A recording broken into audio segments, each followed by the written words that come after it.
Hi, I'm Dale Russakoff. I was for 28 years a reporter at the Washington Post, and I'm the author of the prize, Who's in Charge of America's Schools.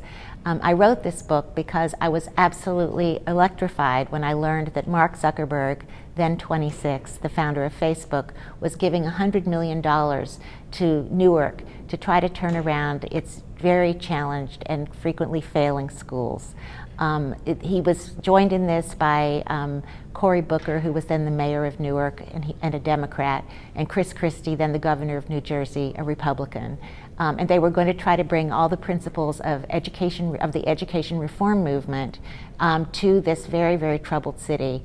And they said that within 5 years they were going to transform this school district into what Cory Booker called a hemisphere of hope. I really was very optimistic that something dramatic and positive would come of this money that was coming into Newark, and I wanted to follow the money and follow the effort and follow not only the reforms that were being envisioned by people from the outside, but what really happened when the money reached or didn't reach the children and the teachers and the community at the bottom end in the schools of Newark. And it turned out to be a much more complicated and daunting story than I expected.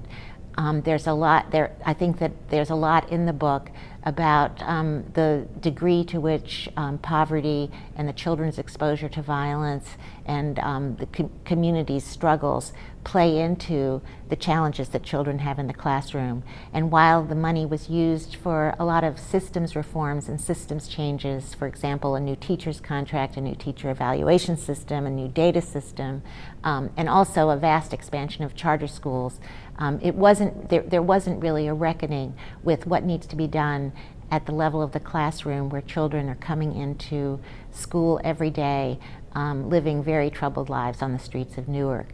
And that's an issue that I saw played out, and I tried to portray the way it was played out in the lives of real children in Newark, teachers in Newark, parents in Newark. And I think it's the issue that's still facing the national education reform movement and all of the school districts in urban areas throughout the country. So I think that Newark has a lot of lessons for other cities that are trying to change their education systems. Some good did come of the money, but the grand design and the idea that education reform and all of its principles could transform an entire city turned out to be a little bit of an exaggeration.